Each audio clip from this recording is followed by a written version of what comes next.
वज़ीर आज़म का दिसंबर में रिकॉर्ड तरसीलात ज़र भेजने पर समंदर पार पाकिस्तानियों से इजहार तशक्कुर। कहा, मुहिब्बे वतन समंदर पार पाकिस्तानियों ने 3 अरब 60 करोड़ डॉलर की तरसीलात ज़र भेजी, जिस पर मशकूर हैं। समंदर पार पाकिस्तानी हमारा कीमती सरमाया है, जिन पर मुझ समेत पूरी कौम को फख्र है। नायब वज़ीर आज़म इसहाक डार की जद्दा में सऊदी नायब वज़ीर खारजा और मिस्री वज़ीर खारजा से मुलाकातें। पाक सऊदीया स्ट्रेटेजिक शराकतदारी मजीद मजबूत बनाने पर तबादला ख्याल। तर्जुमान दफ्तर खारजा के मुताबिक रहनुमाओं ने मुख्तलिफ शोबों में ताउन बढ़ाने के आज़म का अदा किया। नायब वज़ीर आज़म इसहाक डार की बांग्लादेश के मुशीर खारजा से भी मुलाकात। दो तरफा मजबूत ताल्लुकात पर इत्मीनान का इजहार किया गया।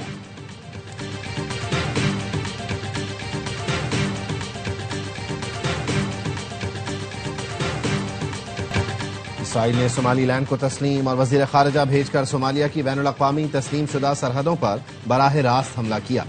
पाकिस्तान सोमालिया की खुद मुख्तारी का एहतराम और हिमायत करता है। सोमालीलैंड सोमालिया का अटूट अंग है, कोई ये हकीकत नहीं बदल सकता। नायब वजीर आज़म इसहाक डार का जद्दा में OIC वज़राए खारजा काउंसिल इजलास से खिताब। कहा, इसराइली वजीर खारजा का सोमालीलैंड का दौरा इंतहाई तशवीशनाक है। नायब वजीर आज़म की जद्दा में OIC सेक्रेटरी जनरल से मुलाकात।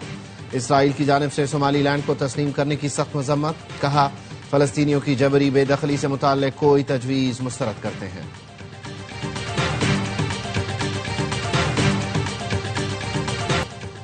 पाकिस्तान नेवी फ्लोटिला का सल्तनत ओमान का दौरा। पाक बहरिया के मिशन कमांडर और दीगर कमांडिंग ऑफिसर्स की ओमान की नेवल क़यादत से मुलाकात है। मिशन कमांडर और कमांडिंग ऑफिसर्स ने कमांडर सईद बिन सुल्तान नेवल बेस और कमांडेंट सुल्तान काबूस नेवल अकेडमी का दौरा किया। फ्लोटिला PNS राह नवरद, PNS मददगार और Pakistan maritime security agency ship Kashmir पर मुश्तमिल था।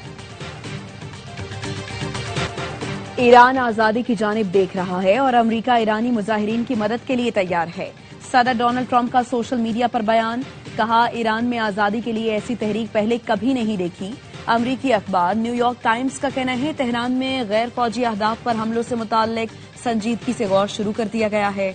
सदर ट्रंप को ईरान में मुजाहिरों के दौरान फौजी हमलों के ऑप्शंस पर ब्रीफिंग दी गई, लेकिन अमरीकी सदर ट्रंप ने ईरान पर हमलों के हवाले से अभी कोई हतमी फैसला नहीं किया। ईरान पर अमरीकी हमले का खतरा। इसराइल ने सिक्योरिटी हाई अलर्ट जारी कर दिया। रॉयटर्स के मुताबिक नेतन्याहू और अमरीकी वजीर खारजा मार्को रूबियो के दरमियान फोन पर राबता हुआ। ईरान में मुमकिन अमरीकी मुदाखलत पर तबादला ख्याल किया गया।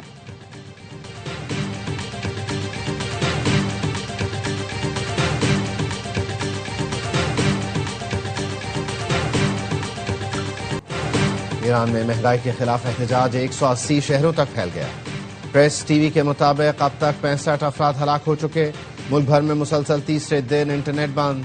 ईरान के प्रोसिक्यूटर जनरल मोहम्मद मुवाहिदी आजाद कहते हैं, मुआशरे में फसाद पैदा करना खुदा से जंग है और इसकी सजा सिर्फ मौत है।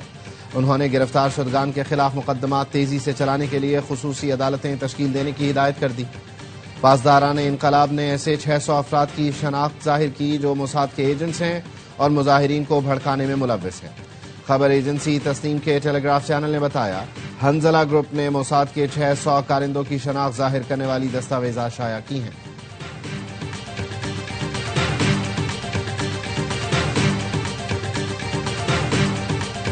इस्लामाबाद के सेक्टर G7 में शादी वाले घर में गैस लीकेज से धमाका। दुल्हा दुल्हन समेत 8 अफराद जाँ बहक, 11 जख्मी। खुशियां मातम में बदल गई। धमाके के बाद घर में मेहमान मौजूद थे। चीफ कमिश्नर इस्लामाबाद कहते हैं, धमाका गैस लीकेज के बाइस हुआ। वजूहात का तयन तहकीकात में होगा। कोशिश करेंगे मुतासरीन की माली मदद की जाए। सदर आसिफ जरदारी, वजीर आजम शहबाज शरीफ और वजीर दाखिला मोहसिन नकवी का गैस लीकेज धमाके में जानी नुकसान पर अफसोस का इजहार। वजीर आजम ने सेक्रेटरी दाखिला को वाक़े की तहकीकात की हिदायत कर दी।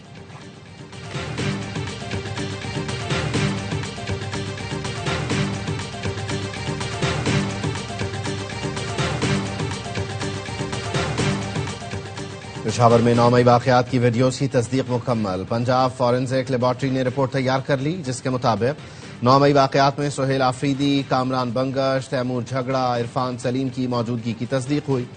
पंजाब फॉरेंसिक लेबॉर्ट्री ने पेशावर पुलिस की दरख्वास्त पर वीडियोज़ और ऑडियो का तज्जिया किया। रिपोर्ट के मुताबिक मुताद्दिद वीडियोज़ में किसी किस्म की एडिटिंग के शवाहिद नहीं मिले। चंद वीडियोज़ में लोगो और टेक्स्ट के इजाफे की निशानदही की गई। वजीर इत्तलात पंजाब अज़मा बुखारी कहती हैं, पंजाब फॉरेंसिक लेबॉर्ट्री की रिपोर्ट में सबूत सामने आ गए। रिपोर्ट किसी भी अदालत में काबिल कबूल होगी। 9 मई की मनसूबाबंदी इन लोगों ने खुद की। मुराद सईद के बयानात सामने हैं।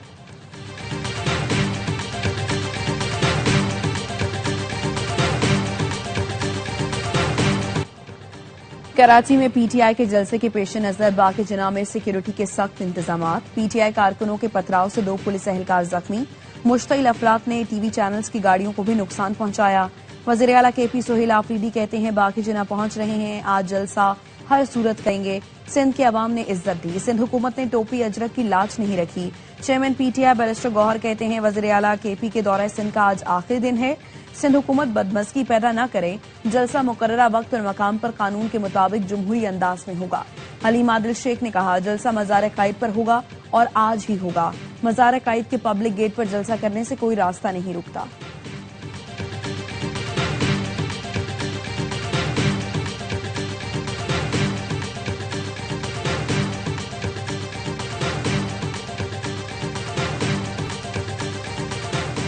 पीटीआई ने जो यकीन दहानियां कराई थी उन पर अमल नहीं किया जा रहा।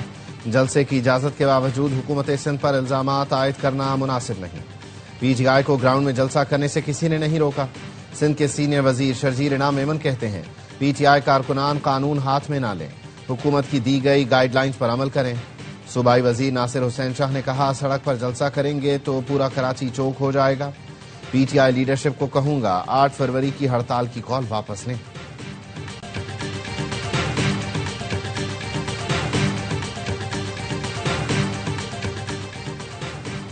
T20 वर्ल्ड कप में बांग्लादेश के मैचेस कहां होंगे? बीसीबी आईसीसी के जवाब का मुंतज़िर। बीसीबी के सदर अमीनुल इस्लाम का कहना है, आईसीसी का अब तक जवाब नहीं आया।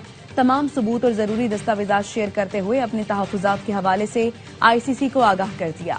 हमारे मौक़िफ़ में कोई तब्दीली नहीं, हमें हुकूमत की हिदायत के मुताबिक चलना है। मैचेस श्रीलंका मुंतकिल न होने पर क्या करेंगे, इस हवाले से अभी तबसरा नहीं कर सकता। पीर या मंगल तक आईसीसी की तरफ से इस हवाले से जवाब आएगा।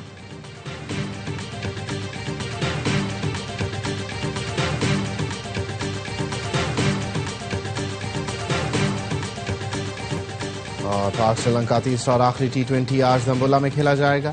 मैच में कौमी टीम की बेंच स्ट्रेंथ आजमाए जाने का इम्कान। ख्वाजा नाफे, उस्मान तारिक और नसीम शाह को खिलाया जा सकता है।